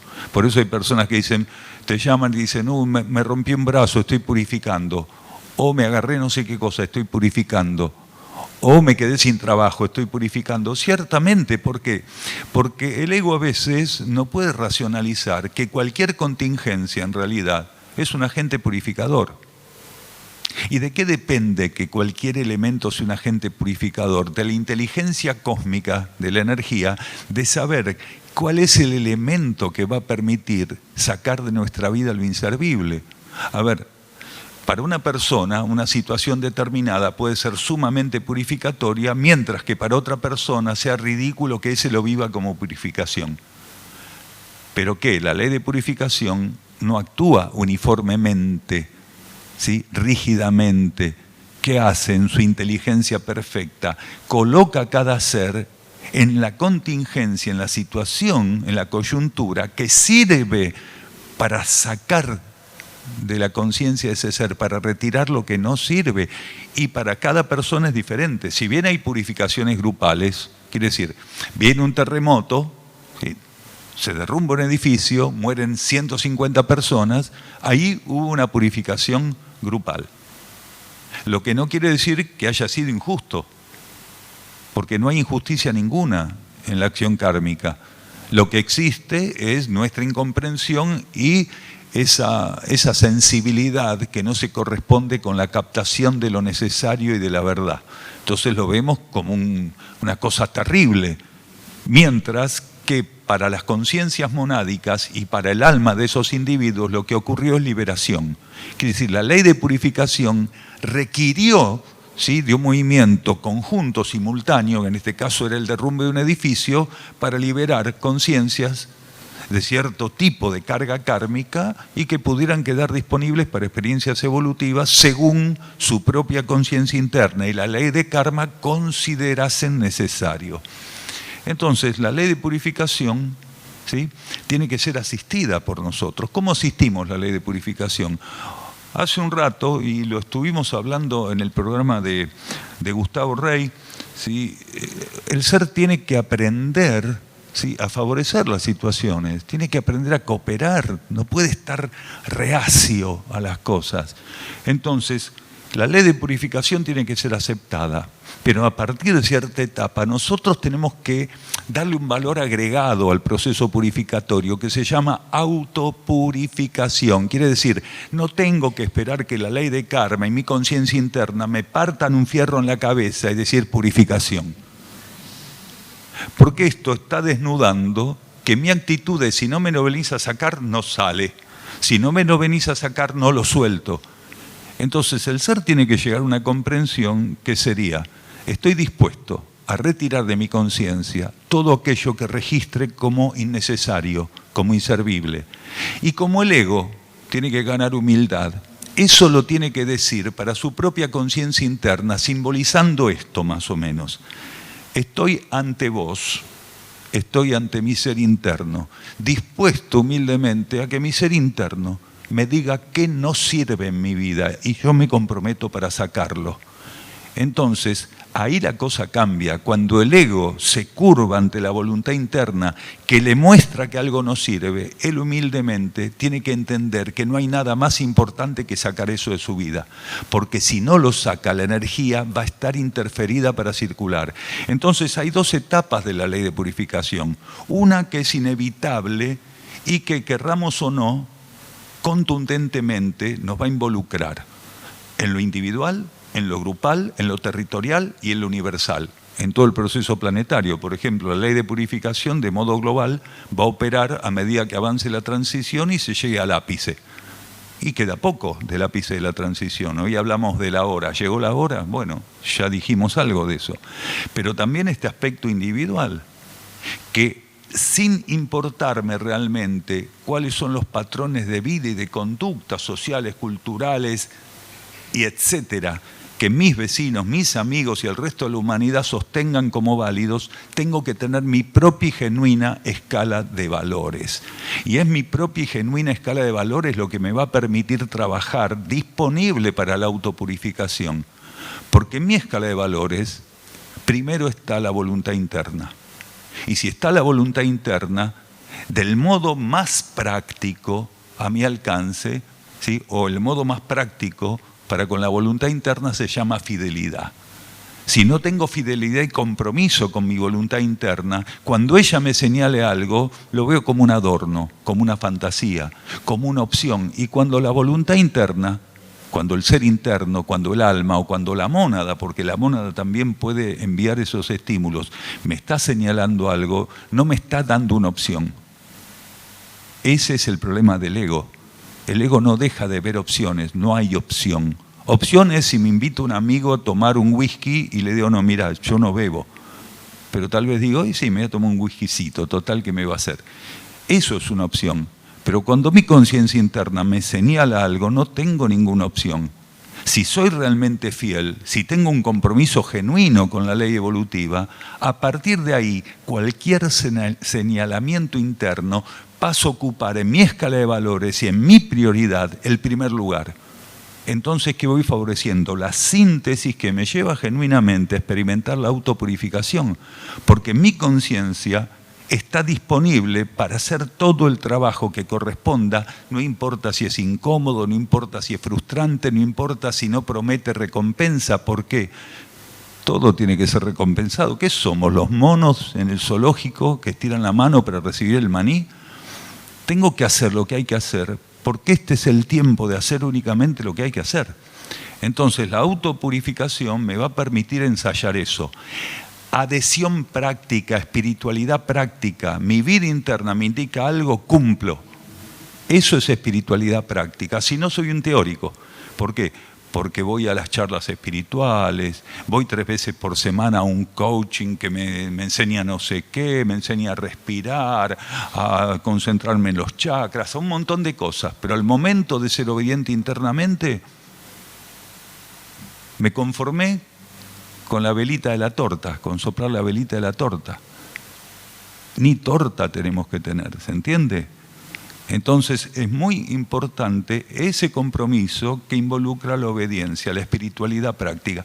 Si no hay obediencia, no hay espiritualidad práctica. Y si no hay espiritualidad práctica, hay teatro nada más. Esa ley de purificación forma parte, es una de las etapas de la transmutación. Con respecto a la profesión que es parte de ella, pero después de la transmutación, quisiera hablar un poquito de la transformación y de la transfiguración. Sí, transfiguración dijiste o transmutación. Ah, porque después dijiste transfiguración, por eso. Ah, bien. Bueno, vamos a ir por la transfiguración primero. La transfiguración es un proceso energético que acontece cuando la personalidad tiene permeabilidad a la energía interna. Mientras la personalidad no tiene suficiente permeabilidad a la energía interna, lo único que puede reflejar y manifestar son las fuerzas tridimensionales y kármicas. La transfiguración es un proceso donde la purificación tiene un papel muy importante, que es despejar cuestiones de la personalidad para hacerla más permeable y receptiva a la energía interna. Cuando la personalidad llega a un grado de permeabilidad y receptividad adecuados, la energía interior empieza a encontrar en cada uno de los niveles de la personalidad un campo fértil para manifestarse. Ese proceso es la base de lo que llamamos transfiguración. Quiere decir que a partir de la figura convencional que entendemos, hay un proceso de trascendencia. La vida interna puede trascender la imagen, puede trascender la forma, puede trascender la sustancia mental, emocional y manifestarse a través de eso que convencionalmente entendemos como nosotros o como el otro. Cuando la energía interna encuentra las condiciones adecuadas, se manifiesta. Ahora, ¿la transfiguración tiene que ser visible? No. Porque hay distintos niveles de transfiguración. No es lo mismo un ser que vive un proceso de transfiguración, como es el instructor Jesús, con el Cristo actuando a través de él, que un ser de una escala diferente que ya está permitiendo que la ley de transfiguración esté en ensayo en su conciencia, pero no tiene el mismo voltaje de transfiguración que tiene el Cristo a través de la figura del instructor Jesús.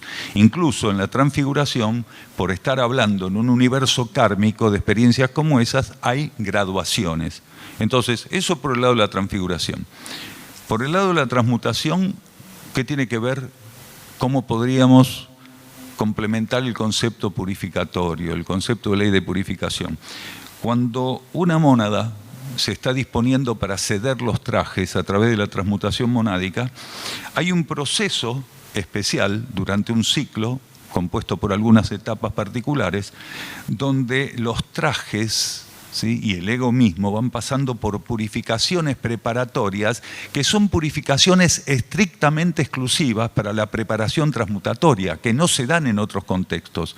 Si bien la transmutación, ¿sí?, es un contexto necesario y es una herramienta bastante común en estos momentos, parte de la ceremonia que la consuma requiere de ciertas cuestiones exclusivas. Quiere decir, aspectos purificatorios relativos a la transmutación solamente acontecen cuando la transmutación está en ciernes, quiere decir, cuando estamos cercanos a vivir esa transmutación. Entonces, ahí la ley de purificación opera de un modo en particular sobre ego y personalidad. Cuando se concreta la transmutación monádica, en el momento de concretarse también la ley de purificación está actuando para limar todas las aristas de estos dos elementos que hasta ese momento no se habían encontrado.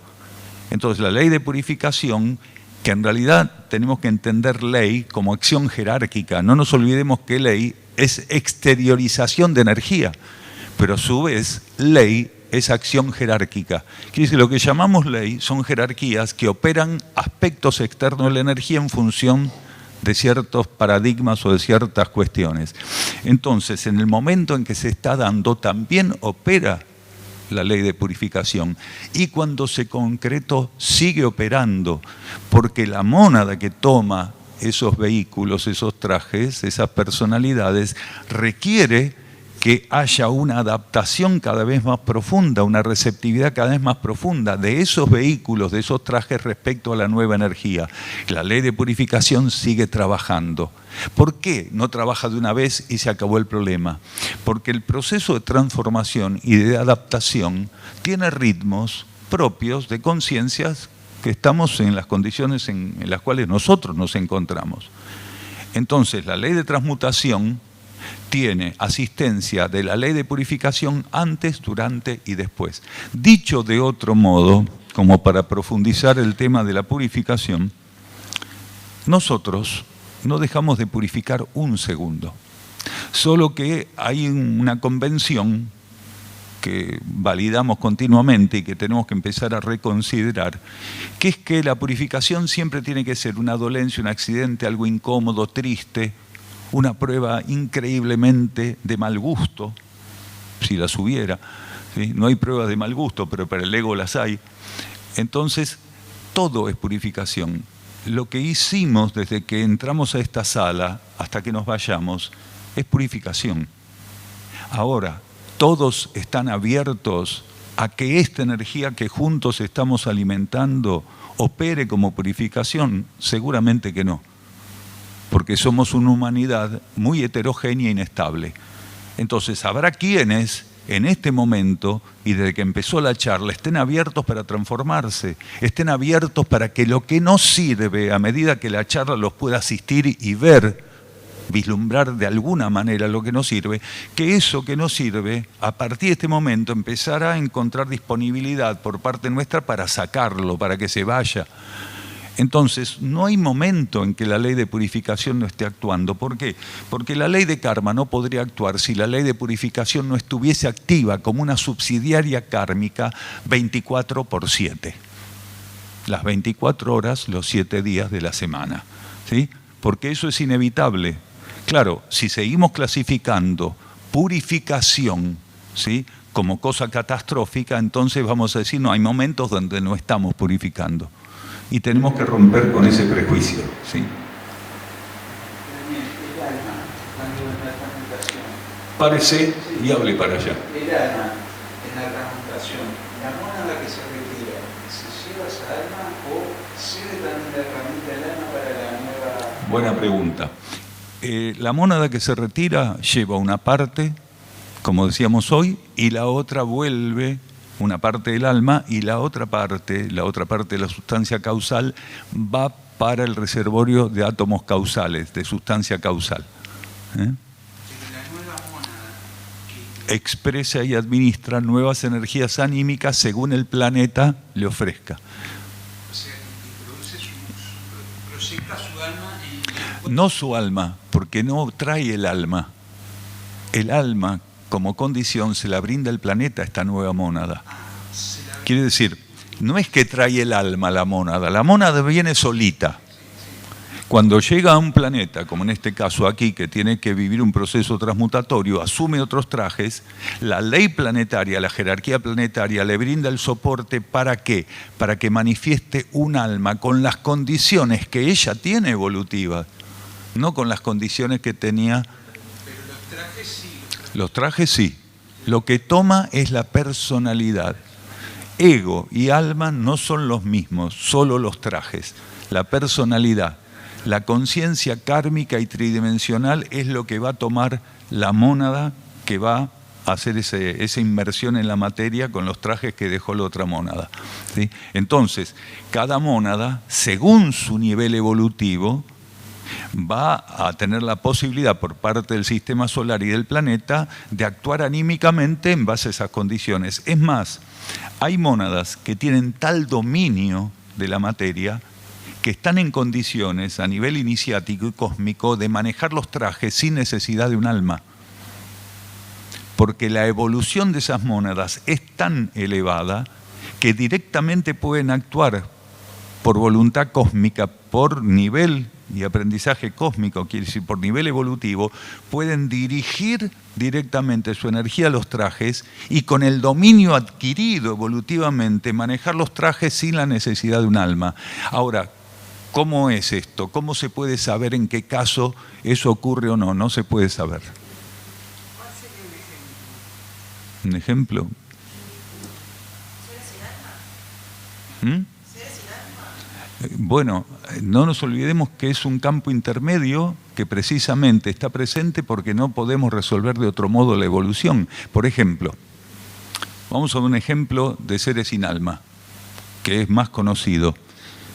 Extraterrestres de alta evolución, intraterrenos de alta evolución, intraoceánicos de alta evolución, intraígneos de alta evolución, intraaéreos de alta evolución. Todos los seres que componen las civilizaciones internas del planeta no tienen alma.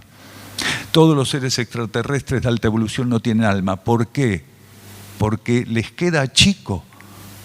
Insistimos, el alma es un elemento que recibe la mónada para poder sumergirse en un campo de energías para concretar cierto aprendizaje.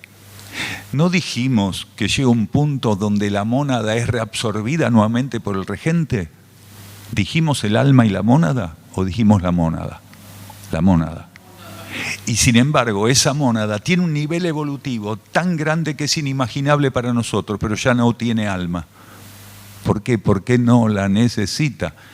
A veces cuando estamos hablando de los seres intraterrenos, por ejemplo, de las civilizaciones internas del planeta, nos preguntan cómo son los cuerpos. No tienen cuerpo. Tienen conciencia divina y conciencia monádica. Y cuando es necesario, por nivel evolutivo, pueden proyectar un cuerpo de luz, pero lo tienen ya incorporado de modo continuo. Es tal el dominio que tienen del cuerpo de luz que lo proyectan, lo llevan a la interiorización y lo vuelcan al contacto con el cosmos interno de esos seres. Quiere decir, en síntesis, están polarizados en el nivel divino y en el nivel monádico. No tienen el cuerpo de luz exteriorizado, sino que ya tiene un dominio elevado y lo tienen incorporado y lo utilizan como una herramienta que la sacan o no en el momento que la necesitan. No tienen alma, no tienen mente, no tienen cuerpo emocional, no tienen cuerpo físico. Quiere decir, son unas amebas, entonces, ¿no es cierto? Sin embargo, esas amebas tienen un nivel evolutivo inmensamente superior al nuestro. ¿Y cómo es esto? ¿Cómo no van a tener alma? Es un desalmado, no sé quién dijo en broma eso, ¿sí?